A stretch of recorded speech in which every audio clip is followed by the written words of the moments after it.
ਦਲੀਲ ਵਿੱਚ ਤੁਹਾਡਾ ਸਵਾਗਤ ਹੈ ਤੇ ਮੈਂ ਹਾਂ ਐਸਪੀ ਸਿੰਘ।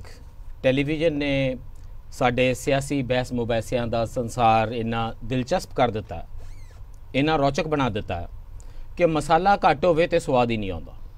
ਕਿਸੇ ਮੁਬੈਨਾ ਖਾਲਿਸਤਾਨ ਦੀ ਗੱਲ ਹੋਵੇ, ਕੋਈ ਕੰਧ ਟੱਪ ਕੇ ਭੱਜਣ ਦੀ ਕੋਸ਼ਿਸ਼ ਕਰਦਾ ਹੋਵੇ ਕੁੜਕੀ ਵਿੱਚ ਆਇਆ ਐਮਐਲਏ, ਜਾਂ ਗਵਰਨਰ ਆਪਣੀ ਹੀ ਸਰਕਾਰ ਨੂੰ ਮਾਈ ਗਵਰਨਮੈਂਟ ਕਹੇ ਕਿ ਨਾ ਕਹੇ, ਬਸ ਮਸਲਾ ਖੜਾ ਹੋ ਜਾਵੇ ਤਾਂ ਸਮਝ ਲਓ ਮਸਾਲਾ ਮਿਲ ਗਿਆ।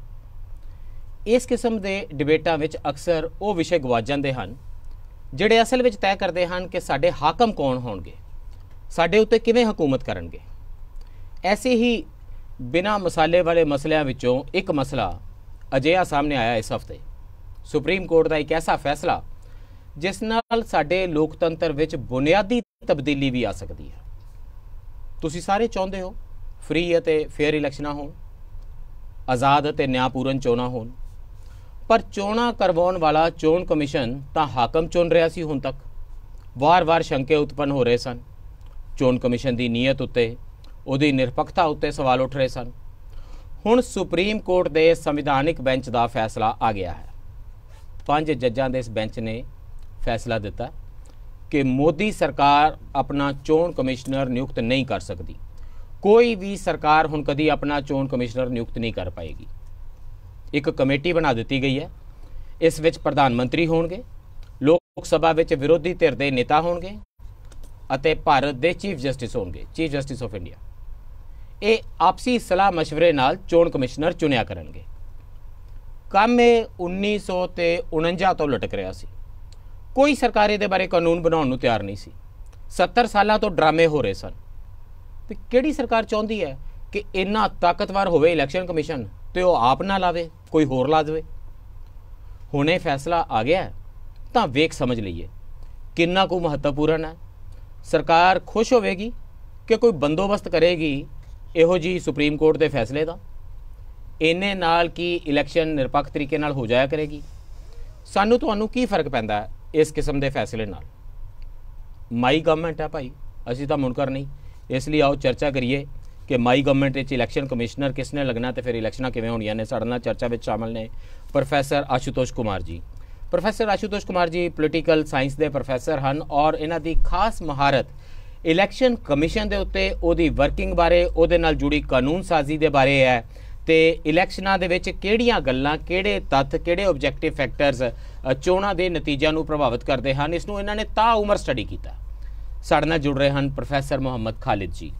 ਪ੍ਰੋਫੈਸਰ ਮੁਹੰਮਦ ਖਾਲਿਦ ਜੀ ਵੀ ਰਾਜਨੀਤਿਕ ਵਿਗਿਆਨ ਦੇ ਸ਼ੋਬੇ ਦੇ ਨਾਲ ਸੰਬੰਧ ਰੱਖਦੇ ਹਨ, ਪੰਜਾਬ ਯੂਨੀਵਰਸਿਟੀ ਦੇ ਨਾਲ ਵਾਬਸਤਾ ਹਨ ਅਤੇ ਇਲੈਕਸ਼ਨ ਕਮਿਸ਼ਨ ਅਤੇ ਇਹਦੇ ਨਾਲ ਜੁੜੀ ਕਾਨੂੰਨ ਸਾਜ਼ੀ, ਕਿਵੇਂ ਉੱਪਰ ਕਾਨੂੰਨ ਬਣਦੇ ਨੇ, ਇੱਛਾਵਾਂ ਠੀਕ ਹੁੰਦੀਆਂ ਨੇ, ਥੱਲੇ ਸਰਕਾਰਾਂ ਉਹਨਾਂ ਵਿੱਚ ਕਿਵੇਂ ਚੋਰ ਮੋਰੀਆਂ ਬਣਾਉਂਦੀਆਂ ਨੇ ਤੇ ਅੰਤ ਜਦੋਂ EVM ਦੀਆਂ ਚੀਕਾਂ ਨਿਕਲਦੀਆਂ ਨੇ ਜਾਂ ਚੋਣਾਂ ਦੇ ਡੱਬਿਆਂ ਦੇ ਵਿੱਚੋਂ ਪਰਚੀਆਂ ਨਿਕਲਦੀਆਂ ਨੇ ਤਾਂ ਨਤੀਜਿਆਂ ਦੇ ਉੱਤੇ ਪ੍ਰਭਾਵ ਕਿਵੇਂ ਪੈਸੇ ਦਾ, ਮਸਲ ਪਾਵਰ ਦਾ, ਹੋਰਨਾਂ ਫੈਕਟਰਸ ਦਾ ਪੈਂਦਾ। ਇਹ ਸਭ ਨੂੰ ਨੇੜਿਓਂ ਜਾਣਦੇ ਨੇ। Professor Ashutosh Kumar ji, how significant is this first of all? ਕੀ ਸੱਚਮੁੱਚ ਇਹਦੇ ਨਾਲ ਫਰਕ ਆ ਜਾਵੇਗਾ? ਮੈਂ ਇਸ ਲਈ ਪੁੱਛ ਰਿਹਾ ਕਿ ਅਜਿਹਾ ਕਿਸਮ ਦਾ ਹੀ ਬੰਦੋਬਸਤ CBI ਦਾ ਡਾਇਰੈਕਟਰ ਚੁਣਨ ਲਈ ਕੀਤਾ ਗਿਆ ਸੀ। ਐਸੇ ਹੀ ਬੰਦੋਬਸਤ ਚੀਫ ਵਿਜੀਲੈਂਸ ਕਮਿਸ਼ਨਰ ਚੁਣਨ ਲਈ ਕੀਤੇ ਗਏ ਨੇ। ਈਵਨ ਇਨਫੋਰਮੇਸ਼ਨ ਕਮਿਸ਼ਨਰ ਚੁਣਨ ਲਈ ਵੀ ਇਸ ਕਿਸਮ ਦੇ ਬੰਦੋਬਸਤ ਨੇ। ਕੋਈ ਇਨਕਲਾਬੀ ਪ੍ਰਭਾਵ ਇਸ ਦਾ ਪਵੇਗਾ ਅਚਾਨਕ? ਇਹ ਕੋਈ ਛੋਟੀ ਗੱਲ ਤਾਂ ਨਹੀਂ कि सरकार अपनी मर्जी का इलेक्शन कमिश्नर हो ना लगा सके? देखिए, मेरा ये कहना है कि अगर आप आर्टिकल 324 क्लॉज 1 पढ़ते हैं जी, तो उसमें जो चुनाव आयोग के जो अधिकार हैं जी, जैसे वो मतपत्र तैयार करना, चुनाव को संपन्न करना जी, वो सारे अधिकार पहले भी थे, अभी भी हैं जी। बिल्कुल। अब ये ऐसा नहीं है कि कोई इनकलाबी डिसीजन, आप बिल्कुल सही करें। ये भले ही आप कह सकते हैं कि अब जो चुनाव आयुक्त चुने जाएंगे, जो अपॉइंट किए जाएंगे, वहां शायद उनको थोड़ी सी ज्यादा सलाहियत रहेगी, इन द सेंस कि वो लीडर ऑफ अपोजिशन के भी नुमाइंद, मतलब उनकी भी सहमति रहेगी और chief justice of India, chief justice of India की भी सहमति रहेगी। तो वो एक चीज आप मान सकते हैं कि मानसिक तौर पे या एक तरह से आप कह सकते हैं लेजिटिमेसी के आधार पर उनको ज्यादा लेजिटिमेसी रहेगी। पर ये बहुत जरूरी नहीं है लेजिटिमेसी। लेकिन मैं एक चीज और कहना चाहता हूँ कि आप किनको बनाएंगे चुनाव आयुक्त? उन्हें बनाएंगे ना जिनको चुनाव करवाने का अनुभव रहा है। ये IAS ऑफिसर हैं जो डिस्ट्रिक्ट ब्यूरोक्रेट लगते हैं, बाबू लगते हैं सारे, डिस्ट्रिक्ट इलेक्टोरल ऑफिसर रहे हैं, जो स्टेट CEO रहे हैं, चीफ इलेक्टोरल ऑफिसर हैं स्टेट लेवल पे, जो IAS ऑफिसर है उन्हीं से आप चुनेंगे। वो अभी भी चुनते आ रहे थे, उन्हीं से आपको एक बहुत सिलेक्ट ग्रुप है, आप कोई प्रोफेसर को तो नहीं बनाएंगे ना। प्रोफेसर ਨੂੰ ਬਣਾਇਆ ਹੀ ਕਿਉਂ ਜਾਵੇ, ਉਹਨਾਂ ਨੇ ਦੇਖੋ ਮੈਂ ਸਿਰਫ ਇੱਥੋਂ ਤੱਕ ਆਪਣੇ ਸਵਾਲ ਨੂੰ ਸੀਮਤ ਰੱਖ ਰਿਹਾ ਕਿ ਪਹਿਲਾਂ ਉਹ ਆਪਣੀ ਮਰਜ਼ੀ ਨਾਲ ਚੁਣਦੇ ਸੀ ਤੇ ਬਣਾ ਦਿੰਦੇ ਸੀ, ਉਹ ਹੋ ਸਕਦਾ ਅੱਜ ਚੁਣਨ ਤੇ 6 ਮਹੀਨਿਆਂ ਬਾਅਦ ਬਣਾ ਦੇਣ। ਅਸੀਂ ਇਹ ਤਰੀਕੇ ਦੇਖੇ ਨੇ, 6 ਮਹੀਨੇ ਸੀਟ ਖਾਲੀ ਹੁੰਦੀ ਰਹੀ ਹੈ ਤੇ ਉਹ ਕੀ ਭਾਈ ਸਾਹਿਬ ਅਰੁਣ ਗੋਇਲ ਹਰਾਂ ਨੂੰ ਉਹਨਾਂ ਨੇ ਚੁਣਿਆ ਸੀ। ਅਰੁਣ ਗੋਇਲ ਉਹਨਾਂ ਨੇ ਸਵੇਰੇ ਚੁਣਿਆ, ਮੇਰੇ ਖਿਆਲ ਪ੍ਰਧਾਨ ਮੰਤਰੀ ਹੋ ਸਕਦਾ ਉਸ ਦਿਨ ਤੜਕੇ ਉੱਠ ਪਏ ਹੋਣ ਤੇ ਨਾਸ਼ਤਾ ਕਰਕੇ ਉਹਨਾਂ ਨੇ ਚੁਣ ਲਿਆ ਹੋਵੇ, ਫਿਰ क्या होवे भी लंच तो पहला कैबिनेट की प्रवानगी आ जाए, उस तो बाद क्या होवे भी सूरज ढलन तो पहला ये सारिया मोहर लग जान, IB दी रिपोर्ट आ जान, रात दी रिपोर्ट आ जान, हिंदुस्तान की आर्मी ने इस काम ला दो, क्योंकि उन्होंने चाह पीन तो पहला शाम को इलैक्शन कमिशन अपॉइंट करना है ते ठोक के ठप्पा ला के इलैक्शन कमिशन ला दिता। सुप्रीम कोर्ट ने यही कहा ना भी हनेर किहड़ी आई सी, उन्होंने हनेरी तो स्लो आंदी, उन्होंने कहा लाइटनिंग स्पीड, बिजली जिद्दां आसमान चों लिशकदी है एडी तेजी नाल तुसीं इलैक्शन कमिश्नर लाया है, ते ये तौर तरीका है की है जी, ते पता लगा 75 साल हो गए तौर तरीका बनाया ही नहीं सी, सानू सुपना आंदा सी, असीं ला दिंदे सी भी है ते साडा यार है इलैक्शनां वेले मदद करेगा, लाओ इनू इसे कम वक्त नूं बनाओ। ਇਹਦਾ ਮਤਲਬ ਅੱਜ ਤੱਕ ਇਲੈਕਸ਼ਨ ਕਮਿਸ਼ਨਰ ਇਦਾਂ ਲੱਗਦੇ ਰਹੇ ਨੇ ਤੇ ਹੁਣ ਇਦਾਂ ਨਹੀਂ ਲੱਗਣਗੇ, ਗੱਲ ਤੇ ਵੱਡੀ ਹੈ। ਦੇਖੋ ਆਪਣੇ ਅਸੀਂ ਪੈਰੀ ਸ਼ਾਸਤਰੀ ਵੀ ਦੇਖਿਆ ਇਲੈਕਸ਼ਨ, ਹਾਂ ਉਹ ਜਿਹੜਾ ਰਾਜੀਵ ਗਾਂਧੀ ਨਾਲ ਪੇਚੇ ਪਾਈ ਫਿਰਦਾ ਸੀ, ਅਸੀਂ TN ਸੈਸ਼ਨ ਵੀ ਦੇਖਿਆ, ਅਸੀਂ MS ਗਿੱਲ ਵੀ ਦੇਖਿਆ।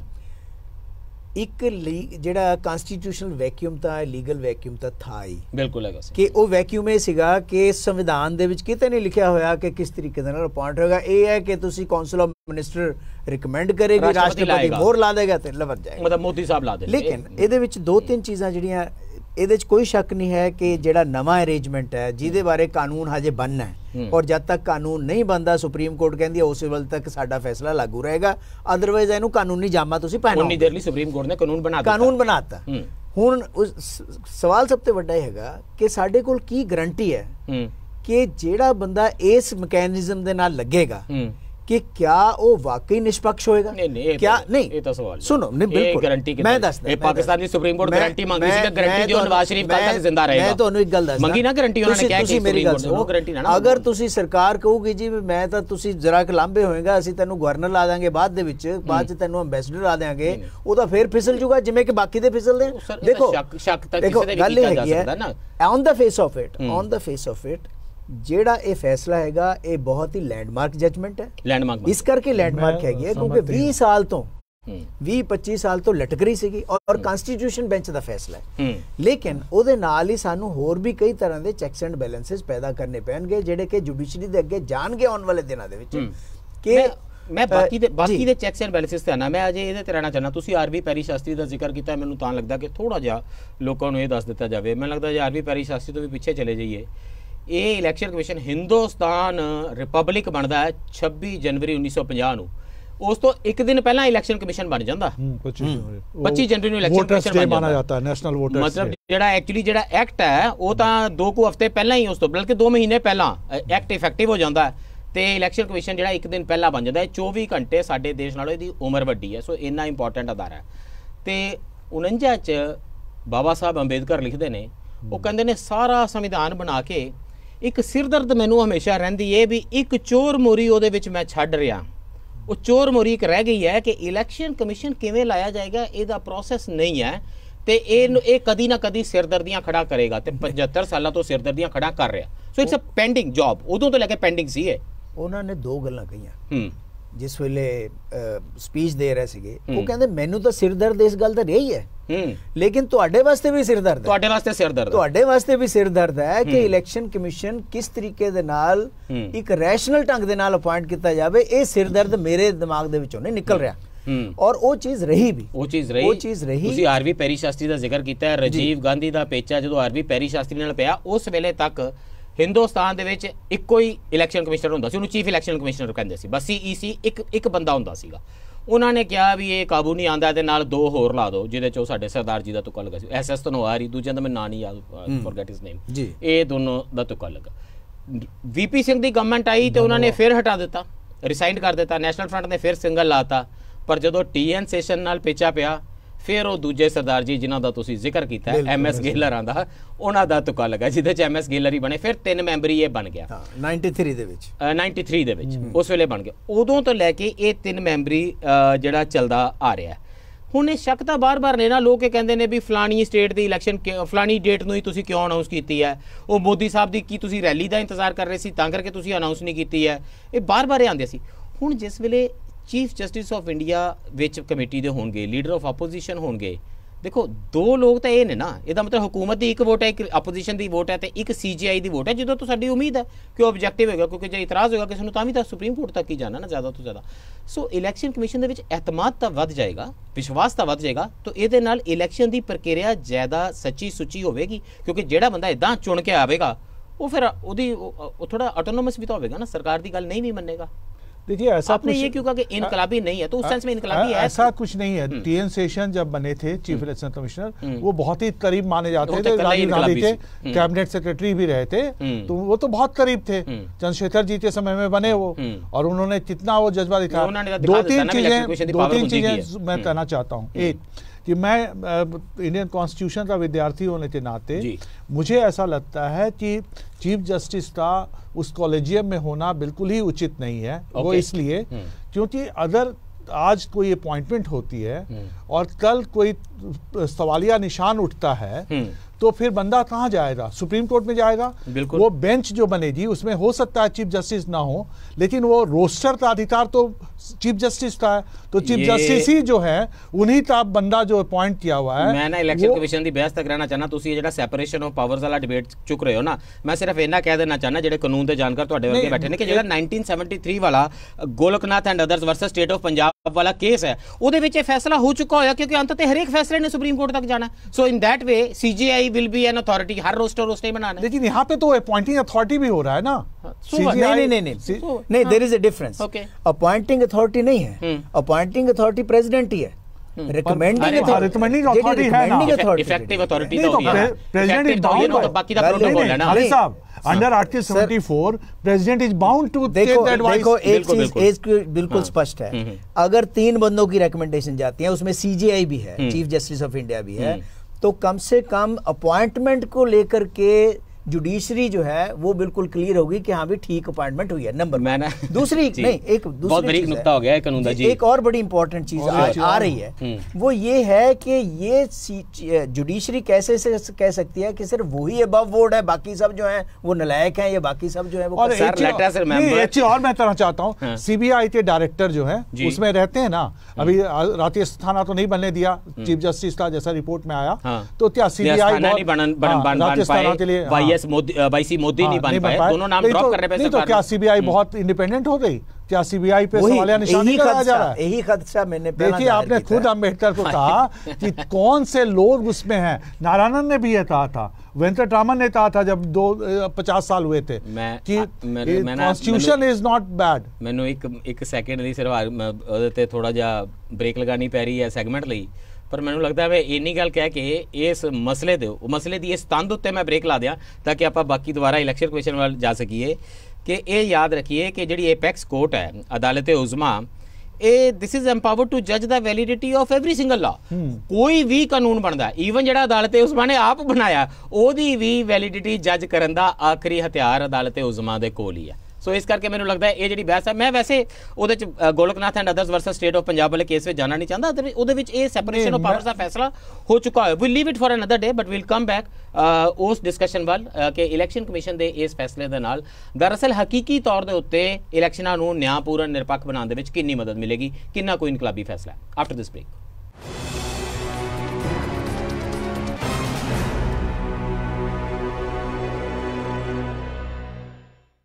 ब्रेक तो बाद फिर स्वागत है जी। चर्चा कर रहे हैं इलैक्शन कमीशन के बारे, जी बेहद महत्वपूर्ण जजमेंट सुप्रीम कोर्ट की आई है। उसने ना केवल एक ये तरीका निर्धारित किया है कि इलैक्शन कमीशन हुण किवें चुनिया जाएगा, कमिश्नर किवें चुने जाएंगे, बल्कि ये भी कुछ बहस हुई है कि साडा तुहाडा जिहड़ा वोट का अधिकार है वो कितना कु संविधानिक है, कितना कु मौलिक अधिकार है। ਜਜਮੈਂਟ ਦਾ ਜਿੰਨਾ ਹਿੱਸਾ ਰਿਪੋਰਟ ਹੈ ਇਸ ਤੋਂ ਦਰਅਸਲ ਜਜਮੈਂਟ ਦਾ ਮਹੱਤਵ ਬਹੁਤ ਅੱਗੇ ਤੱਕ ਜਾਂਦਾ। ਹੋਰ ਵੀ ਬਹੁਤ ਸਾਰੇ ਐਸਪੈਕਟਸ ਨੇ। ਸਾਡੇ ਨਾਲ ਇਸ ਚਰਚਾ ਵਿੱਚ ਪ੍ਰੋਫੈਸਰ ਆਸ਼ੂਤੋਸ਼ ਕੁਮਾਰ ਜੀ ਨੇ ਅਤੇ ਪ੍ਰੋਫੈਸਰ ਮੁਹੰਮਦ ਖਾਲਿਦ ਜੀ। ਪ੍ਰੋਫੈਸਰ ਆਸ਼ੂਤੋਸ਼ ਕੁਮਾਰ, ਤੁਸੀਂ ਜਜਮੈਂਟ ਦੀ ਸਿਗਨੀਫੀਕੈਂਸ ਤੋਂ ਬਹੁਤ ਜ਼ਿਆਦਾ ਮੁਤਾਸਰ ਨਹੀਂ ਲੱਗ ਰਹੇ ਅਜੇ ਕਿ ਦੇਸ਼ ਭਰ ਦੇ ਵਿੱਚ ਜਿੰਨੇ ਵੀ ਤਬਸਰੇ ਛਪ ਰਹੇ ਨੇ ਔਰ ਇਹਨਾਂ 2 ਦਿਨਾਂ ਦੇ ਵਿੱਚ ਤਾਂ ਬਹੁਤ ਕੁਝ ਛਪਿਆ, ਉਹਦੇ ਵਿੱਚ ਗੱਲਬਾਤ ਹੋਰ ਤਰ੍ਹਾਂ ਕੀਤੀ ਗਈ ਹੈ। SY ਕੁਰੈਸ਼ੀ ਜਿਨ੍ਹਾਂ ਤੋਂ ਤੁਸੀਂ ਚੰਗੀ ਤਰ੍ਹਾਂ ਵਾਕਫ ਹੋ, ਹਿੰਦੁਸਤਾਨ ਦੇ ਚੀਫ ਇਲੈਕਸ਼ਨ ਕਮਿਸ਼ਨਰ ਹੀ ਰਹੇ ਬਲਕਿ ਉਹਨਾਂ ਨੇ ਇਲੈਕਸ਼ਨ ਕਮਿਸ਼ਨ ਦੀ ਵਰਕਿੰਗ ਬਾਰੇ ਕਿਤਾਬਾਂ ਲਿਖੀਆਂ ਨੇ। ਉਹ ਕਹਿੰਦੇ ਨੇ ਕਿ ਇਹ ਇਸੇ ਕਿਸਮ ਦੇ ਕੋਲੀਜੀਅਮ ਸਿਸਟਮ ਲਈ ਅਸੀਂ ਬਹੁਤ ਲੰਬੇ ਸਾਲਾਂ ਤੋਂ ਲੜ ਰਹੇ ਸੀ। ਦਰਅਸਲ ਮੇਰੀ ਵੀ ਨਿਯੁਕਤੀ ਜਦੋਂ ਹੋਈ ਸੀ ਤੇ ਕਿੰਨਾ ਮੇਰੀ ਅਥਾਰਟੀ ਦੇ ਵਿੱਚ ਫਰਕ ਹੁੰਦਾ, ਮੇਰੇ ਇਕਬਾਲ ਦੇ ਵਿੱਚ ਕਿੰਨਾ ਫਰਕ ਹੁੰਦਾ ਜੇ ਲੀਡਰ ਆਫ ਆਪੋਜੀਸ਼ਨ ਦੇ ਵੀ ਉਸ ਦੇ ਉੱਤੇ ਸਾਈਨ ਹੁੰਦੇ ਤੇ ਇਹ ਲੈਕੂਨਾ ਸੀ ਲਾ ਦੇ ਵਿੱਚ ਜਿਹੜਾ ਸੁਪਰੀਮ ਕੋਰਟ ਨੇ ਹੁਣ ਭਰਿਆ।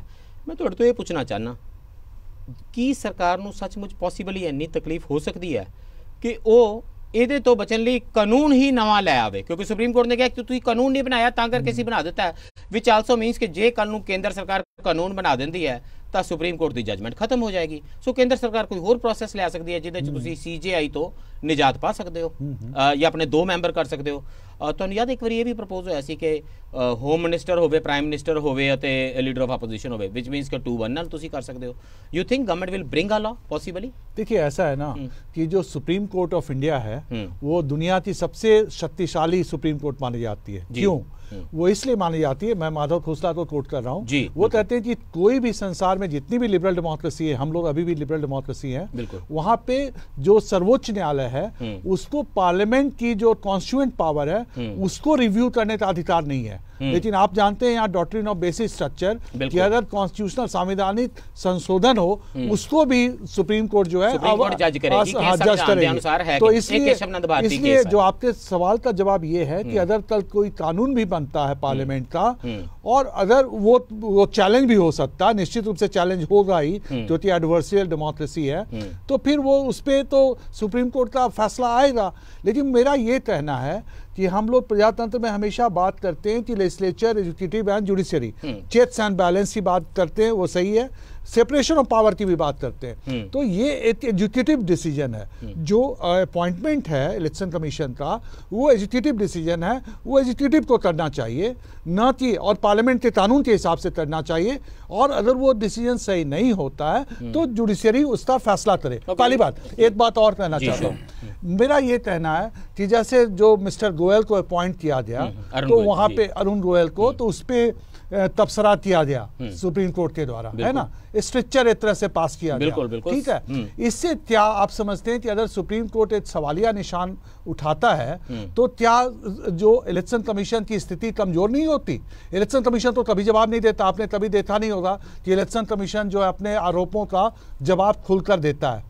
लेकिन इलेक्शन कमीशन पर जब आप हमला करते हैं, इलेक्शन कमीशन ਨੂੰ ਪਲੀਡ ਕੀਤਾ ਗਿਆ, ਨੋਟਿਸ ਇਸ਼ੂ ਕੀਤਾ ਗਿਆ, ਇਲੈਕਸ਼ਨ ਕਮਿਸ਼ਨ ਨੇ ਆਪਣੀ ਗੱਲ ਕਹੀ ਹੈ, ਇਹ ਜਿਹੜੀਆਂ ਰਿਟ ਪਟੀਸ਼ਨ ਸੁਣੀਆਂ ਗਈਆਂ ਨੇ ਜਿਨ੍ਹਾਂ ਤੇ ਫੈਸਲਾ ਆਇਆ, ਇਲੈक्शन कमीशन वाज वेरी मच। लेकिन अगर आप अभी भी देखें पूरे दुनिया में हो रहा है कि डेमोक्रेटिक बैकस्लाइडिंग हो रही है, प्रजातंत्र की ऐसी तैसी हो रही है, लेकिन चुनावी प्रजातंत्र पर सवालिया निशान नहीं उठाए जा रहे। अभी भी चुनाव जो है, since process I want to discuss की Supreme Court as custodian of legal property अपने रोल तो ਅੱਗੇ ਜਾ ਰਹੀ ਹੈ। ਸਾਦੇ ਸ਼ਬਦਾਂ ਦੇ ਵਿੱਚ ਕੀ ਸਾਡੀ ਹਾਇਰ ਜੁਡੀਸ਼ਰੀ ਐਕਟਿਵਿਸਟ ਬਣ ਰਹੀ ਹੈ ਕਿ ਇਹ ਇਸ ਕਿਸਮ ਦਾ ਜਿਹੜਾ ਫੈਸਲਾ ਹੈ ਤੇ ਜੇ ਫਿਰ ਇਸ ਫੈਸਲੇ ਤੇ ਗੱਲ ਕਰਨੀ ਤਾਂ ਫਿਰ ਜਿਹੜਾ ਇਵਨ CBC ਵਾਲਾ ਫੈਸਲਾ ਜਾਂ CBC ਹੈ ਕੀ ਉਹਦੇ ਵਿੱਚ ਹਰ ਜਗ੍ਹਾ ਉਹੀ ਬੈਠੀ ਹੈ ਕੀ ਉਹ ਐਗਜ਼ੈਕਟਿਵ ਦਾ ਰੋਲ ਪਲੇ ਕਰਨ ਲੱਗ ਪਈ ਹੈ? ਇਹ ਸੁਪਰੀਮ ਕੋਰਟ ਪਲੇਇੰਗ ਦਾ ਐਗਜ਼ੈਕਟਿਵ ਇਹ ਚੀਜ਼ ਜਿਹੜੀ ਹੈਗੀ ਹੈ ਇਹ ਬਿਲਕੁਲ ਓਪਨ ਦੇ ਵਿੱਚ ਡਿਸਕਸ ਹੋ ਰਹੀ ਹੈ। ਦੋ ਚੀਜ਼ਾਂ, ਅਗਰ ਸੁਪਰੀਮ ਕੋਰਟ ਇਹ ਚਾਹੁੰਦੀ ਹੈ कि हाई सुप्रीम कोर्ट का CJI चीफ जस्टिस ਉਹਦੇ ਵਿੱਚ ਬੈਠੇਗਾ ਕਿ ਕੌਣ ਇਲੈਕਸ਼ਨ ਕਮਿਸ਼ਨ ਬਣਦਾ ਹੈ, ਲੋਕ ਕਹਿੰਦੇ ਫਿਰ ਪ੍ਰਧਾਨ ਮੰਤਰੀ ਕਿਉਂ ਨਾ ਬੈਠੇ ਕੋਲੀਜੀਅਮ ਦੇ ਵਿੱਚ?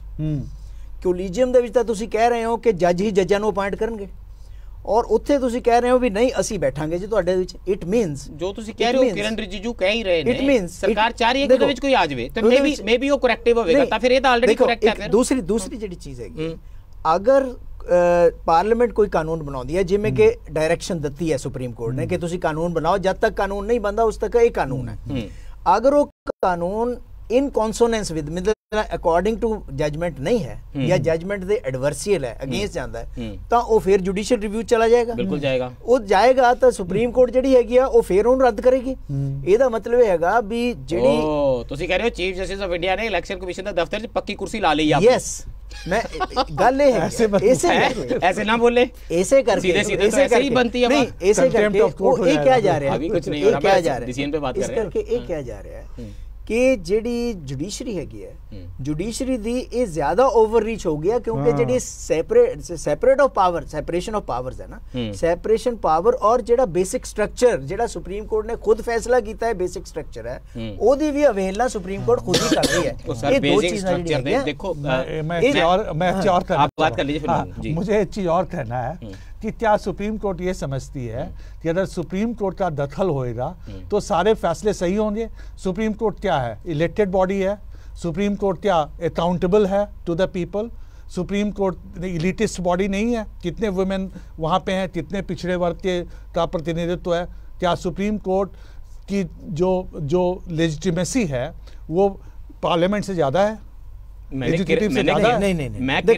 किरण रिजिजू ਨੂੰ ਬੁਲਾਇਆ ਨਹੀਂ ਸੀ ਡਿਬੇਟ ਤੇ ਕਿਰਨ ਰਿजिजू ਦੇ ਦੋ ਰਿਪਰੈਜ਼ੈਂਟੇਟਿਵ ਆ ਗਏ ਗੱਲ ਇਹ ਹੈਗੀ ਹੈ ਇਹ ਜਿਹੜੀ ਡਾਕਟਰ ਅਸ਼ੂਤੋਸ਼ ਨੇ ਗੱਲ ਕੀਤੀ ਹੈ ਮੈਂ ਇਸ ਦੇ ਨਾਲ ਥੋੜਾ ਜਿਹਾ ਐਗਰੀ ਨਹੀਂ ਕਰਦਾ ਇਸ ਕਰਕੇ ਕਿਉਂਕਿ ਜਿਸ ਵੇਲੇ ਤੁਸੀਂ ਚੀਫ ਜਸਟਿਸ ਆਫ ਇੰਡੀਆ ਦੀ ਗੱਲ ਕਰ ਰਹੇ ਆ ਉਹ ਇੱਕ ਸਰਕਾਰ ਦੇ ਕੰਪੋਨੈਂਟ ਨੂੰ ਰਿਪਰੈਜ਼ੈਂਟ ਕਰ ਰਿਹਾ ਚਾਹੇ ਉਹ ਇਲੈਕਟਿਡ ਹੈ ਚਾਹੇ ਨੋਮੀਨੇਟਡ ਲੇਕਿਨ ਸੰਵਿਧਾਨਕ ਹੈ ਜਿਹੜੀ ਪਾਰਲੀਮੈਂਟ ਉਹ ਵੀ ਸੰਵਿਧਾਨਕ ਹੈ ਜਿਹੜਾ ਪ੍ਰਾਈਮ ਮਿਨਿਸਟਰ ਉਹ ਵੀ ਸੰਵਿਧਾਨਕ ਹੈ ਇਸ ਕਰਕੇ ਇਹ ਵੀ ਸੰਵਿਧਾਨਕ ਹੈ ਅਗਰ ਸੰਵਿਧਾਨਕ ਪ੍ਰਕਿਰਿਆ ਨੂੰ ਸਾਹਮਣੇ ਰੱਖਦੇ ਹੋਏ chief justice of India judiciary ਨੂੰ ਰਿਪਰੈਜ਼ੈਂਟ ਕਰ ਰਿਹਾ ਉਹ ਲੈਜੀਟੀਮੇਟ ਸਰ ਮੈਂ ਲਾਈਨ ਪੜ੍ਹ ਰਿਹਾ ਇਹ ਇੰਡੀਅਨ ਐਕਸਪ੍ਰੈਸ ਦਾ ਸੈਟਰਡੇ ਦਾ 4 ਮਾਰਚ ਦਾ ਐਡਿਟ ਪੇਜ ਹੈ ਨਾ ਐਸਵਾਈ ਕੁਰੈਸ਼ੀ ਲਿਖ ਰਹੇ ਨੇ ਉਹ ਕਹਿੰਦੇ ਨੇ nowhere in the world does executive unilaterally appoint an election commissioner without wider consultation with the opposition ਬਹੁਤੇ ਕੰਟਰੀਆਂ ਦੇ ਵਿੱਚ ਆਪੋਜੀਸ਼ਨ ਨੂੰ ਕੰਸਲਟ ਕੀਤਾ ਜਾਂਦਾ ਹੈ ਬਲਕਿ ਆਪੋਜੀਸ਼ਨ ਨੂੰ ਕੰਸਲਟ ਕਰਨ ਤੋਂ ਬਾਅਦ ਪਾਰਲੀਮੈਂਟ ਦੀ ਵੀ ਅਪਰੂਵਲ ਅਪਾਇੰਟਮੈਂਟ ਲਈ ਜਾਂਦੀ ਹੈ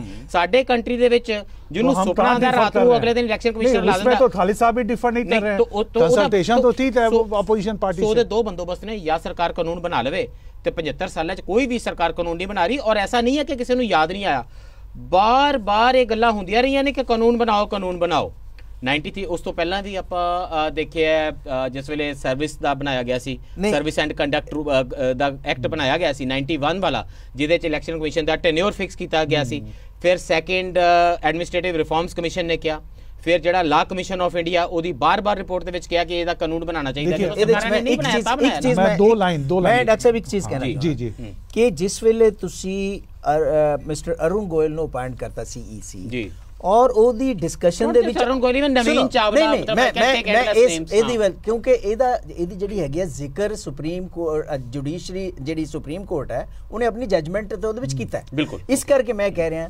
ਕਿਆ ਉਹ ਅਪਾਇੰਟਮੈਂਟ ਜਿਹੜੀ ਕਿ ਉਸ ਵੇਲੇ ਕੀਤੀ ਗਈ ਹੈ ਜਿਸ ਵੇਲੇ ਕੇਸ ਚੱਲ ਰਿਹਾ ਔਰ ਉਹਦੀ ਜ਼ਿਕਰ ਹੈਗਾ ਕਿਆ ਉਹ ਟੈਨੇਬਲ ਰਹਿ ਗਿਆ या नहीं रह गया दैट्स अ मूट क्वेश्चन वो एक बहुत इंपॉर्टेंट क्वेश्चन है नहीं वो तो सुप्रीम कोर्ट ने कह दिया कि वो बड़े अच्छे हैं उनका एकेडमिक ब्रिलियंट रिकॉर्ड है उन्होंने प्रोसीजर पे उन्होंने सवाल उठाया interestingly association for democratic reforms ने एडीआर ਜਿਹੜੇ ਇਹਦੇ ਚ ਪਟੀਸ਼ਨ ਕਰਤਾ ਵੀ ਸਨ ਉਹਨਾਂ ਨੇ ਇਹਦਾ ਸਵਾਗਤ ਕੀਤਾ नहीं इनका बहुत अच्छा उन्होंने किया मैंने देखा है बहुत चोकर साहब ਦਾ ਦੀਪ ਚੋਕਰ ਦਾ ਆਪਣਾ ਲੜਾਈ ਦਾ ਰਿਕਾਰਡ ਬਹੁਤ ਅੱਛਾ ਹੈ ਉਹਨਾਂ ਨੇ ਕਿਹਾ ਬੇहद ਪੋਜ਼ਿਟਿਵ ਹੈ ਬੇहद प्रोग्रेसिव है ਤੇ ਇਹਦੇ ਨਾਲ क्रेडिबिलिटी रिस्टोर होएगी सो दो चीजें मैं कहना चाहता हूं सुप्रीम कोर्ट ने दो चीजें बहुत अच्छी कही एक कहा उन्होंने कि 6 साल का टेन्योर पूरा मिलना चाहिए क्योंकि अगर आप 1 साल 2 साल का जैसे अभी एसी पांडे जी हैं उनको 2 साल दिया गया किसको अभी जो इलेक्शन कमिश्नर है किसको चीफ इलेक्शन कमिश्नर के इलेक्शन कमिश्नर नहीं उसमें ये था ना कि 65 इयर्स ऑफ रिटायरमेंट और 6 इयर्स ऑफ टेन्योर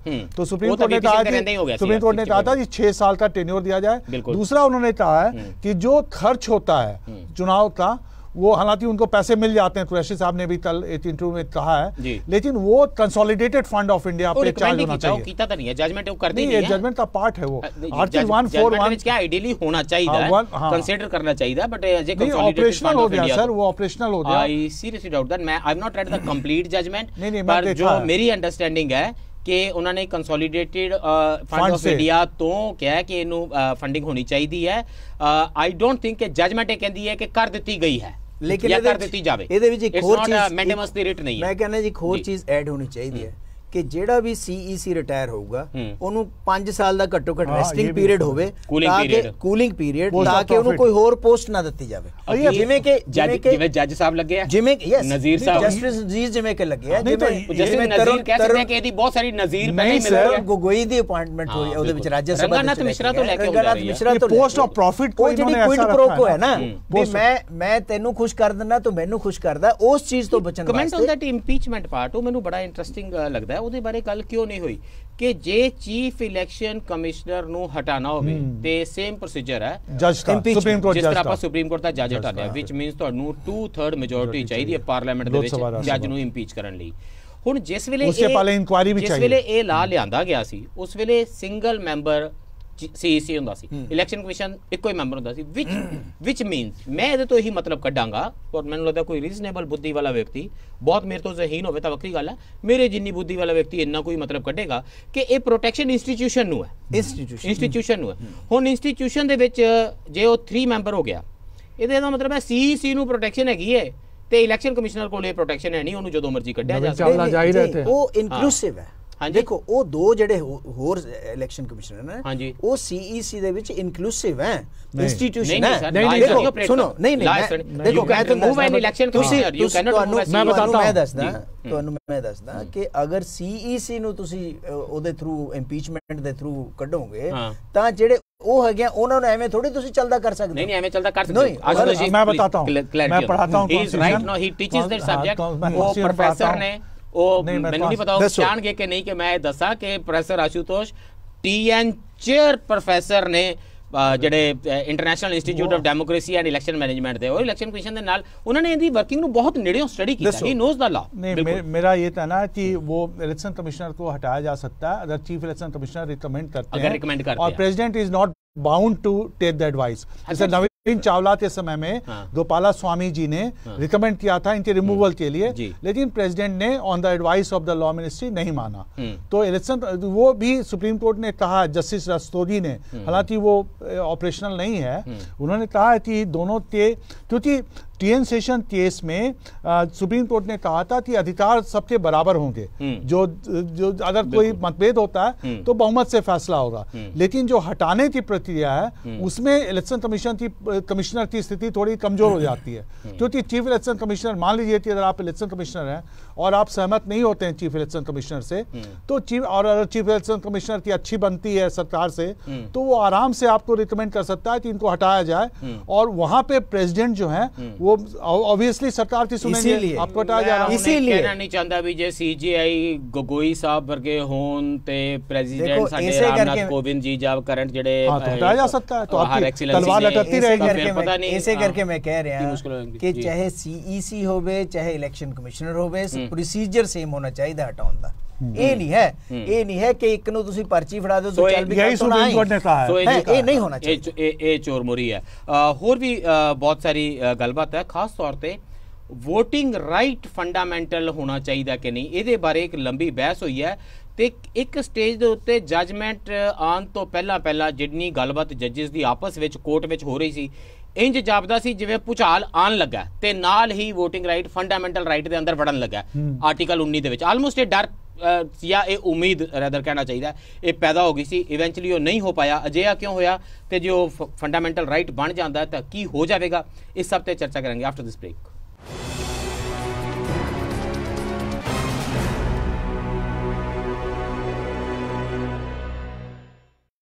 ब्रेक तो बाद फिर स्वागत है जी। चर्चा कर रहे हैं इलेक्शन कमिशन की नियुक्ति बारे। सुप्रीम कोर्ट की जजमेंट आई है जिहदे विच ये कह दिता गया कि सरकार नूं हुण इलेक्शन कमिशन की नियुक्ति करने का कोई अधिकार अपने तौर पर नहीं रह गया। प्रधानमंत्री बैठणगे, लीडर ऑफ अपोजिशन बैठणगे ते हिंदुस्तान के चीफ जस्टिस बैठणगे ते केवल उही नियुक्ति कर सकणगे। थोड़ी जी टिबरी टाइट किसी भी आने वाली सरकार की या मौजूदा सरकार की इस मामले दे विच कर दी गई है। साडे नाल चर्चा में शामिल ने प्रोफैसर आशुतोष कुमार जी और प्रोफैसर मोहम्मद खालिद जी। प्रोफैसर आशुतोष कुमार, एक बहस इसे दौरान ही इसे केस की सुनवाई के दौरान ये चली कि की जिहड़ा राइट टू वोट है ये मेरा फंडामेंटल राइट है कि नहीं है। देखो आम लोगों की समझ दे विच है कि जे तुहाडी उम्र 18 साल है ਕੋਈ ਹੋਰ ਲਾ ਤੁਹਾਨੂੰ ਇਸ ਤੋਂ ਨਹੀਂ ਰੋਕਦਾ, ਤੁਸੀਂ ਅਨਸਾਊਂਡ ਮਾਈਂਡ ਦੇ ਨਹੀਂ ਹੈ ਜਾਂ ਬੈਂਕਰਪਟ ਨਹੀਂ ਹੈ, ਕੁਝ ਸਟੇਟਸ ਨੇ ਲਾ ਬਣਾਏ ਹੋਏ ਨੇ, ਜੇ ਉਹ ਨਹੀਂ ਹੈ ਤਾਂ ਤੁਸੀਂ ਜਾਂ ਤੁਸੀਂ ਜੇਲ੍ਹ ਵਿੱਚ ਨਹੀਂ ਹੋ ਤਾਂ ਤੁਹਾਡੇ ਕੋਲ ਵੋਟ ਦਾ ਰਾਈਟ ਹੈ। ਤੁਸੀਂ ਪਹਿਲੀ ਗੱਲ ਹੈ ਐਨਰੋਲ ਹੋਵੋਗੇ ਇਲੈਕਟੋਰਲ ਰੋਲਸ ਦੇ ਵਿੱਚ, ਅਤੇ ਜੇ ਉਹਦੇ 'ਚ ਐਨਰੋਲ ਹੋ ਗਏ ਤਾਂ ਤੁਹਾਨੂੰ ਵੋਟ ਪਾਉਣ ਦਾ ਅਧਿਕਾਰ ਹੈ, ਪਰ ਇਹ ਮੌਲਿਕ ਅਧਿਕਾਰ ਨਹੀਂ ਹੈ। ਹੁਣ ਸਾਡੇ ਬਹੁਤ ਸਾਰੇ ਆਮ ਲੋਕ, ਅਸੀਂ ਕਿਉਂਕਿ ਲੀਗਲ ਲਿਟਰੇਸੀ ਉਸੇ ਕਿਸਮ ਦੀ ਦੇਸ਼ ਦੇ ਵਿੱਚ ਅਜੇ ਪੈਦਾ ਕੀਤੀ ਹੈ, ਆਮ ਲੋਕਾਂ ਨੂੰ ਸ਼ਾਇਦ ਇਹਦਾ ਫਰਕ ਨਹੀਂ ਪਤਾ ਲੱਗਦਾ ਕਿ ਫੰਡਾਮੈਂਟਲ ਰਾਈਟ ਕੀ ਹੈ, ਕੌਨਸਟੀਟਿਊਸ਼ਨਲ ਰਾਈਟ ਕੀ ਹੈ, ਸਟੈਚੂਟਰੀ ਰਾਈਟ ਕੀ ਹੈ ਅਤੇ ਲੀਗਲ ਰਾਈਟ ਕੀ ਹੈ। ਕਿਉਂਕਿ ਕੁਝ ਮੌਲਿਕ ਅਧਿਕਾਰ ਹੈ, ਸੰਵਿਧਾਨਿਕ ਅਧਿਕਾਰ ਹੈ, ਵਿਧਾਨਕ ਅਧਿਕਾਰ ਹੈ ਅਤੇ ਕਾਨੂੰਨੀ ਅਧਿਕਾਰ ਹੈ। ਇਹਦੇ ਨਾਲ ਕੀ ਫਰਕ ਪੈ ਜਾਂਦਾ ਹੈ? ਪਰ ਜੇ ਲੋਕਾਂ ਨੂੰ ਇਹ ਪਤਾ ਲੱਗੇ ਕਿ ਕਦੀ ਸਾਡੇ ਦੇਸ਼ ਦੇ ਵਿੱਚ ਪ੍ਰੋਪਰਟੀ ਦਾ ਜਿਹੜਾ ਰਾਈਟ ਸੀ ਉਹ ਫੰਡਾਮੈਂਟਲ ਰਾਈਟ ਸੀ, ਮਤਲਬ ਧਰਤੀ ਅਸਮਾਨ ਉੱਤੇ ਹੋ ਜੇ ਤੇ ਤੁਸੀਂ ਮੇਰੀ ਪ੍ਰਾਪਰਟੀ ਨਹੀਂ ਲੈ ਸਕਦੇ, ਪਰ ਕਿਉਂਕਿ ਸਰਕਾਰ ਨੂੰ ਜ਼ਮੀਨਾਂ ਚਾਹੀਦੀਆਂ ਸੀ, ਇਹ ਲੈਂਡ ਐਕੁਇਜ਼ੀਸ਼ਨ ਵਗੈਰਾ ਹੋਈ ਤਾਂ ਹੈ, ਇਹ ਪੋਸੀਬਲ ਹੀ ਨਹੀਂ ਸੀ ਹੋ ਸਕਦੀ ਜੇ ਪ੍ਰਾਪਰਟੀ ਦਾ ਰਾਈਟ ਫੰਡਾਮੈਂਟਲ ਰਾਈਟ ਦੇ ਦਾਇਰੇ ਵਿੱਚੋਂ ਨਾ ਕੱਢਿਆ ਜਾਂਦਾ, ਤਾਂ ਸਰਕਾਰ ਨੇ ਉਸ ਨੂੰ ਕੱਢ ਦਿੱਤਾ। ਹੁਣ ਇਹ ਬਹਿਸ ਮੈਂ ਇਸ ਕੇਸ ਦੇ ਵਿੱਚ ਇੱਥੋਂ ਤੱਕ ਸੁਣ ਰਿਹਾ ਸੀ ਕਿ ਆਲਮੋਸਟ ਵੋਟਿੰਗ ਨੂੰ ਫੰਡਾਮੈਂਟਲ ਰਾਈਟ ਕਰਾਰ ਦਿੱਤਾ ਜਾਣ ਲੱਗਿਆ ਸੀ ਤੇ ਉਹ ਨਹੀਂ ਦਿੱਤਾ ਗਿਆ। ਪਹਿਲੀ ਗੱਲ ਅਜਿਹਾ ਕਿਉਂ ਹੋਇਆ ਕਿ ਮੈਂ ਖਾਸ ਕਰਕੇ ਇਹ 5 ਜੱਜਿਸ ਦਾ ਬੈਂਚ ਹੈ, ਜਸਟਿਸ KM ਜੋਸਫ ਦੇ ਨਾਲ ਜਸਟਿਸ ਅਜੈ ਰਸਤੋਗੀ, ਅਨਿਰੁੱਧਾ ਬੋਸ, ਰਿਸ਼ੀਕੇਸ਼ ਰਾਏ ਤੇ CT ਰਵੀ ਕੁਮਾਰ। ਹੁਣ ਇਹਦੇ 'ਚ ਜਿਹੜੇ ਅਜੈ ਰਸਤੋਗੀ ਨੇ ਉਹਨਾਂ ਨੇ ਆਪਣੀ ਸੈਪਰੇਟ ਜਜਮੈਂਟ ਦਿੱਤੀ ਹੈ, ਜਜਮੈਂਟ ਇਹ ਯੂਨੈਨਿਮਸ ਹੈ ਪਰ ਉਹਨਾਂ ਨੇ ਆਪਣੀ ਜਜਮੈਂਟ ਸੈਪਰੇਟ ਲਿਖੀ ਹੈ। ਇਸ ਲਾਈਨ ਦੇ ਵਿੱਚ ਉਹਨਾਂ ਦਾ ਫਰਕ ਹੈ। ਉਹ ਕਹਿੰਦੇ ਨੇ ਮੈਂ ਅੱਜ ਤੋਂ ਲੈ ਕੇ ਹਿੰਦੁਸਤਾਨ ਦੇ ਨਾਗਰਿਕਾਂ ਨੂੰ ਵੋਟਿੰਗ ਰਾਈਟ ਨੂੰ ਫੰਡਾਮੈਂਟਲ ਕਰਾਰ ਦਿੰਦਾ ਹਾਂ, ਬਾਕੀਆਂ ਨੇ ਉਹਦੇ ਤੇ ਨਹੀਂ ਸਾਈਨ ਕੀਤੇ। ਸੋ ਅਸੀਂ ਇੰਨੀ ਕਲੋਜ਼ ਆ ਗਏ ਸੀ। ਕੀ ਫਰਕ ਪੈ ਜਾਏਗਾ? Y is it so important? ਤੇ ਕੀ ਇਸ ਜਜਮੈਂਟ ਦੇ ਆਉਣ ਤੋਂ ਬਾਅਦ ਇੱਕ ਰਸਤਾ ਖੁੱਲਦਾ है ਇਹਨੂੰ ਇਵੈਂਚੁਅਲੀ वोटिंग फंडामेंटल राइट बनाने वाला? देखिए, जो फंडामेंटल राइट हो या कॉन्स्टिट्यूशनल राइट, उसमें अंतर क्या है? अंतर बस ये है कि अगर आपकी फंडामेंटल राइट की वायलेशन होती है तो अंडर आर्टिकल 32 आप सीधे सुप्रीम कोर्ट जा सकते हैं, या अंडर 226 आप सीधे हाई कोर्ट जा सकते हैं। बाकी जो राइट्स का अगर अवहेलना होती है तो आपको सबऑर्डिनेट कोर्ट में जाना पड़ेगा। हालांकि वहां भी आप सुप्रीम कोर्ट में जा सकते हैं अंडर 136 सुप्रीम कोर्ट का। जी आर्क ड्रा करके कहना चाह रहे हैं कि जे ये हो जाता ਤਾਂ ਇਹ ਸਿੱਧਾ ਜਾ ਕੇ CAA NRC वाले कानूना ਦੇ ਵਿੱਚ ਜਾ ਕੇ ਵੱਜਦਾ ਤੇ ਉਸ ਕਾਨੂੰਨ ਦੇ ਵਿੱਚ ਮੋਹਰੀ ਕਰ ਦਿੰਦਾ। वहां पे मैं आ रहा था, वहां बात करिए। वहां पे मैं आ रहा था, तो वही मुद्दा है कि वो जो NRC है और CAA है जो अभी ठंडे बस्ते में रखा हुआ है, वो मामला यहाँ से जुड़ा हुआ है ना। सारा आग लग जाएगी नीचे, आग लग जाएगी नीचे अगर ये हो गया तो। नहीं, वो अलग बात है, लेकिन यहाँ पे मुझे लगता है कि अभी भी अगर आप पढ़ें आर्टिकल 19 को और 21 को, जो मेरी लिमिटेड समझ है, बिल्कुल सर, तो 19 कहता है right to expression, freedom of expression, 21 कहता है right to personal life and liberty, ठीक है। और उसके बाद आप अगर 325 और 326 पढ़ें, जिसमें कहते हैं कि कोई भेदभाव नहीं हो सकता चुनाव मत पत्र में, और किसी को रोका नहीं जा सकता, सार्वजनिक जो यूनिवर्सल फ्रेंचाइज का अधिकार है। तो ये सारे को अगर आप क्लब करके पढ़ें बंच को, तो साफ है कि जो राइट टू वोट है किसी सिटीजन को आप डिबार नहीं कर सकते अगर यही गल देखो जस्टिस अगर कोई कंडीशन वो फुलफिल नहीं कर रहा। ਅਜੈ ਰਸਤੋਗੀ ਨੇ ਕਿਹਾ, ਉਹਨਾਂ ਨੇ ਕਿਹਾ ਤੁਸੀਂ 324 ਤੋਂ 329 ਆਰਟੀਕਲਸ ਨੇ ਜਿਹੜੇ ਇਲੈਕਸ਼ਨ ਕਮਿਸ਼ਨ ਨੂੰ ਗਵਰਨ ਕਰਦੇ ਨੇ, ਯੂ ਸਟੱਡੀ ਦਿਸ।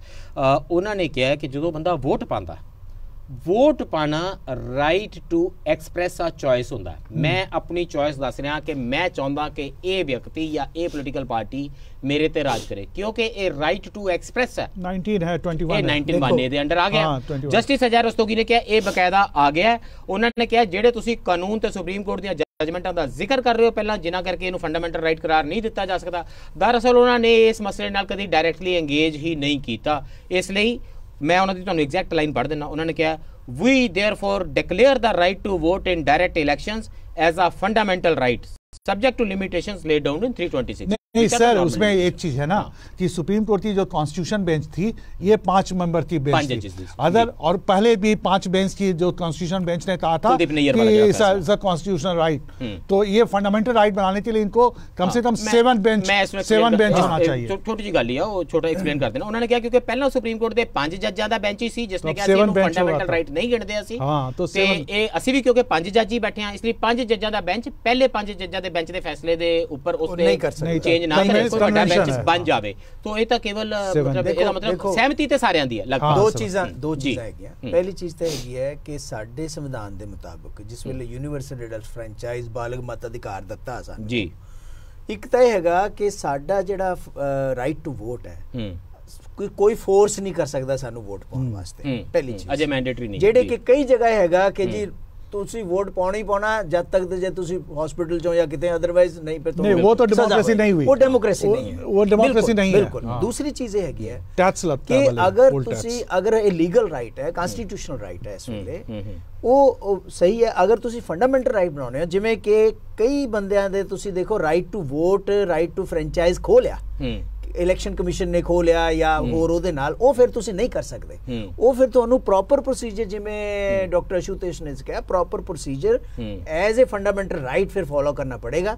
ਇਸ ਕਰਕੇ ਹਜੇ ਤੱਕ ਕੋਰਟਾਂ ਨੇ ਆਰਟੀਕਲ 32 ਵਾਲਾ ਰਸਤਾ ਖੁੱਲ ਜਾਂਦਾ, ਹਾਂ ਉਹ ਸਾਰਾ ਖੁੱਲ ਗਿਆ। ਥਾਣੇ ਜਾਣ ਦੀ ਲੋੜ ਨਹੀਂ, ਲੋਕਲ ਕੋਰਟ ਜਾਣ ਦੀ ਲੋੜ ਨਹੀਂ, ਹਾਈ ਕੋਰਟ ਮੈਂ ਸਿੱਧਾ ਸੁਪਰੀਮ ਕੋਰਟ ਜਾ ਸਕਦੇ ਹੋ, ਕਿਉਂਕਿ ਫੰਡਾਮੈਂਟਲ ਰਾਈਟ ਦੀ ਅਵੇਲ ਹੈ। ਸਾਰੇ ਇੱਕ ਬੰਦਾ ਬਾਹਰ ਰਜਿਸਟਰ ਲੈ ਕੇ ਪੁੱਛਣਾ ਹੈ ਵੀ ਤੁਹਾਡਾ ਨਾਂ ਐਨਆਰਸੀ ਚ ਨਹੀਂ ਹੈਗਾ, ਮੈਂ ਜਾ ਰਿਹਾ ਸੁਪਰੀਮ ਕੋਰਟ। अब उसको आप याद क्यों ला रहे हैं नासी तो ऐसे करके सुप्रीम कोर्ट ने भी नहीं जिक्र किया उसका, नहीं तो मैंने जिक्र सुप्रीम कोर्ट ने ऐसे करके क्या कुछ नहीं हो रहा मैंने, सुप्रीम कोर्ट ने ऐसे करके डिसिस्ट किया कि नहीं ਇਹਨੂੰ ਇਹ ਤੋਂ ਨਹੀਂ ਰਹਿਣ ਦੇਣਾ। ਔਰ ਇਹਦੇ ਵਿੱਚ ਵੀ ਕੋਈ ਸ਼ੱਕ ਨਹੀਂ ਹੈ ਕਿ 5 ਜੱਜਾਂ ਦੀ ਬੈਂਚ ਜਿਹੜੀ ਹੈਗੀ ਹੈ ਕਿਵੇਂ 5 ਜੱਜਾਂ ਦੇ ਬੈਂਚ ਦੇ ਫੈਸਲੇ ਨੂੰ ਪਲਟਾ ਸਕਦੀ ਹੈ।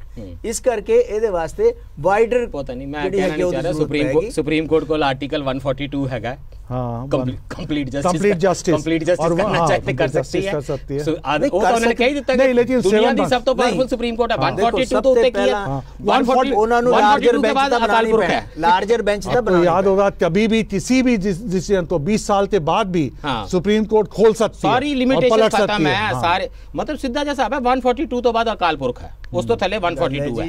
जब संविधान ने कहता है कि मैं इससे बहुत प्रभावित नहीं कर सकती है अपने फैसले।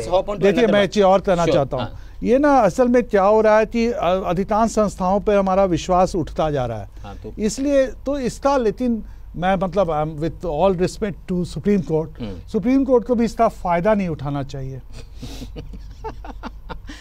मैं तो कुछ होर पूछन लगा सी कि सुप्रीम कोर्ट ਨੂੰ ਪਟੀਸ਼ਨਸ ਦਾ ਥੋੜਾ ਫਾਇਦਾ ਉਠਾ ਕੇ ਕਿ ਇਹ ਤੈਅ ਨਹੀਂ ਕਰ ਦੇਣਾ ਚਾਹੀਦਾ, ਔਰ ਮੇਰੀ ਨਜ਼ਰ ਦੇ ਵਿੱਚ ਜੇ ਤੈਅ ਨਹੀਂ ਹੁੰਦਾ ਤਾਂ ਜਸਟਿਸ ਹੋ ਹੀ ਨਹੀਂ ਸਕਦਾ ਕਿ ਇਹ ਸਾਡਾ ਇਲੈਕਸ਼ਨ ਕਮਿਸ਼ਨ ਹੋਵੇ ਜਾਂ ਪਹਿਲੀਆਂ ਬਾਡੀਜ਼ ਜਿਨ੍ਹਾਂ ਦੇ ਅਪਾਇੰਟੀਜ਼ ਅੱਛੇ ਤਰੀਕੇ ਨਾਲ ਅਪਾਇੰਟ ਹੋਣ, ਉਹਦੇ ਲਈ ਸੁਪਰੀਮ ਕੋਰਟ ਪ੍ਰਬੰਧ ਕਰ ਰਹੀ ਹੈ।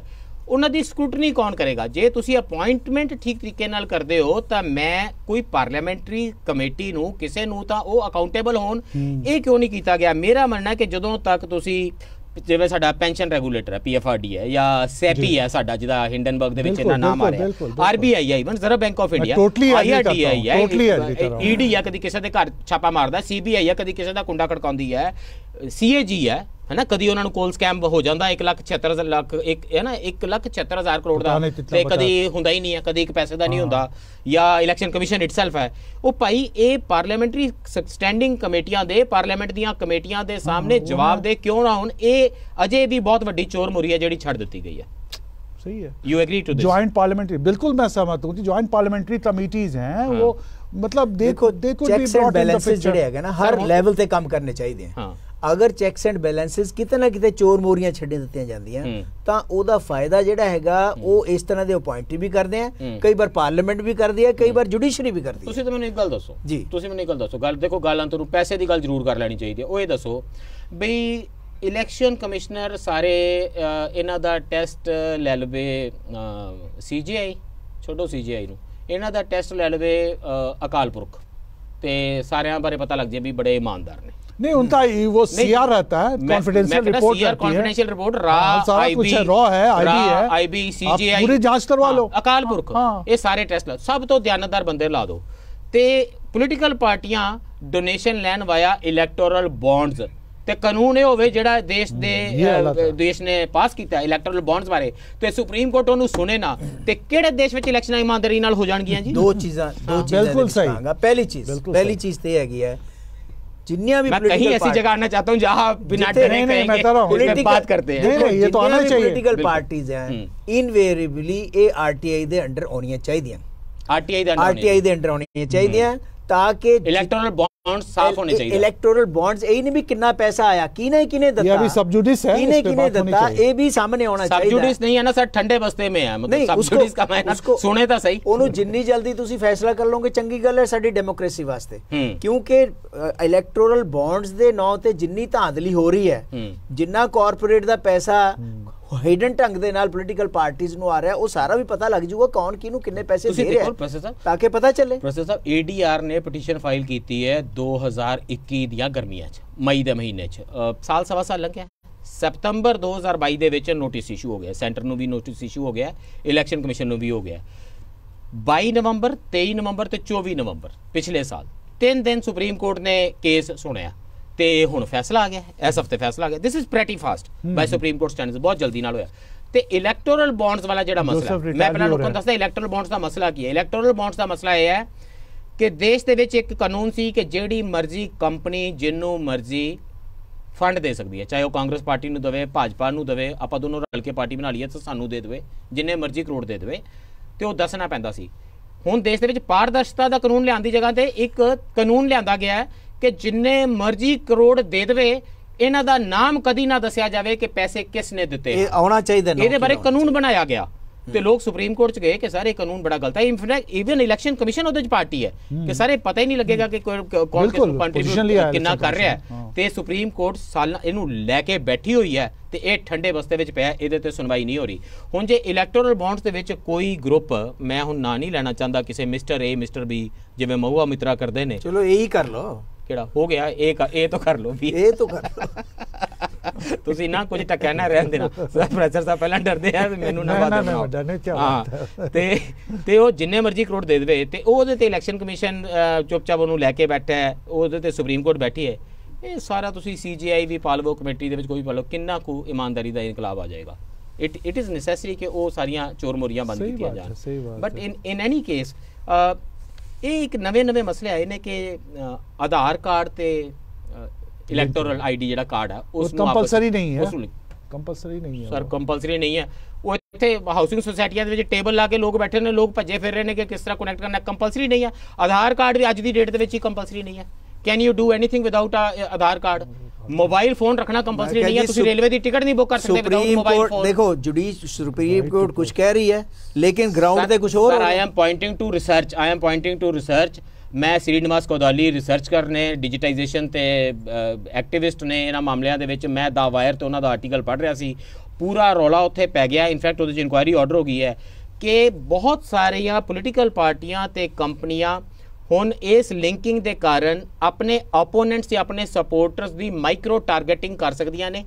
ਤੇ ਇਹ ਪਤਾ ਕਰ ਸਕਦੀਆਂ ਨੇ ਕਿ ਕਿੱਥੇ ਕਿਹੜੇ ਮੁਹੱਲੇ 'ਚ ਸਾਡੇ ਕੌਣ ਸਪੋਰਟਰ ਨੇ, ਕੌਣ ਐਕਟਿਵਿਸਟ ਨੇ, ਕੌਣ ਜ਼ਿਆਦਾ ਰੌਲਾ ਪਾਉਂਦੇ ਨੇ, ਤੇ ਉਹਨਾਂ ਦੀਆਂ ਵੋਟਾਂ ਡਿਲੀਟ ਕੀਤੀਆਂ ਜਾ ਸਕਦੀਆਂ ਨੇ। ਤੇ ਤੇਲੰਗਾਨਾ ਦੇ ਵਿੱਚ 20 ਲੱਖ ਵੋਟਾਂ ਡਿਲੀਟ ਹੋਈਆਂ ਨੇ, ਬੈਂਗਲੌਰ ਦੇ ਵਿੱਚ ਵੋਟਸ ਡਿਲੀਟ ਹੋਈਆਂ ਨੇ, ਬਹੁਤ ਵੱਡੇ ਮਸਲੇ ਹੋਏ ਨੇ। ਉਹ ਨਹੀਂ ਜਿਹੜੇ ਡਿਜੀਟਾਈजेशन ਦੇ ਮਸਲੇ ਨੇ, पार्टीज भी डिलीट हुई हैं, ये भी आप कहिए कुछ पार्टीज बहुत सारी फर्जी पार्टियों को डिलीट इसके अलावा EVM ਦੀਆਂ ਮਸ਼ੀਨਾਂ ਦੇ ਵਿੱਚ ਜਿਸ ਵੇਲੇ ਉਹ ਹੁੰਦੀ ਹੈ ਨਾ, ਮਸ਼ੀਨ ਖੁੱਲਦੀ ਹੈ ਬੂਥ ਵਾਈਜ਼, ਉੱਥੋਂ ਹੀ ਪਤਾ ਲੱਗ ਜਾਂਦਾ ਕਿਹੜੀ ਗਲੀ ਦੇ ਵਿੱਚ ਕਿਹੜੇ ਮਹੱਲੇ 'ਚ ਤੁਹਾਡੇ ਕਿੰਨੇ ਸਪੋਰਟਰ ਨੇ। ਤੇ ਚੋਰ ਮੋਰੀਆਂ ਸਾਰੀਆਂ ਬੰਦ ਕਰਨ ਵਾਲੀਆਂ ਨੇ। ਪਰ ਫਿਲਹਾਲ ਜਿਹੜਾ ਸੁਪਰੀਮ ਕੋਰਟ ਨੇ ਫੈਸਲਾ ਲਿਆ, ਪ੍ਰੋਫੈਸਰ ਆਸ਼ੂਤੋਸ਼ ਹੋਰਾਂ ਦੇ ਥੋੜਾ ਜਿਹਾ ਚਿਹਰੇ ਤੇ ਉਨੀ ਖੁਸ਼ੀ ਨਹੀਂ ਜਿੰਨੀ ਵੈਸੇ ਮੈਂ ਸੋਚੀ ਸੀਗੀ। ਤੁਸੀਂ ਤਾਂ ਇਲੈਕਸ਼ਨ ਕਮਿਸ਼ਨ ਨੂੰ ਸਟੱਡੀ ਕਰਦੇ ਹੋ, ਮੈਨੂੰ ਤਾਂ ਇੰਜ ਜਾਪਦਾ ਕਿ ਫੈਸਲਾ ਇਨਕਲਾਬੀ ਹੈ।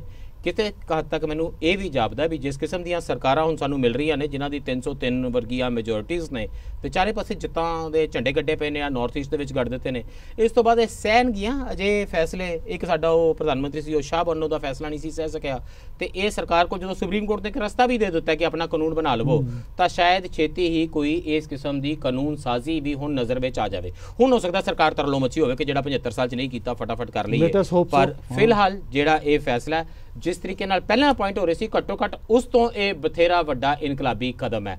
ਬਾਕੀ ਚੀਜ਼ਾਂ ਹੁੰਦੀਆਂ ਹੀ ਸੁਧਰਦੀਆਂ ਹੁੰਦੀਆਂ ਨੇ, ਜਿੰਨਾ ਅਸੀਂ ਜਾਗਦੇ ਰਹੀਏ ਅੰਤ ਗੱਲ ਤੁਹਾਡੇ ਪਾਲੇ ਵਿੱਚ ਹੀ ਆ ਪਾਉਣੀ ਹੈ। ਅੱਜ ਲਈ ਇੰਨਾ ਹੀ, ਧੰਨਵਾਦ, ਤੇਰਾ ਰੱਖਾ।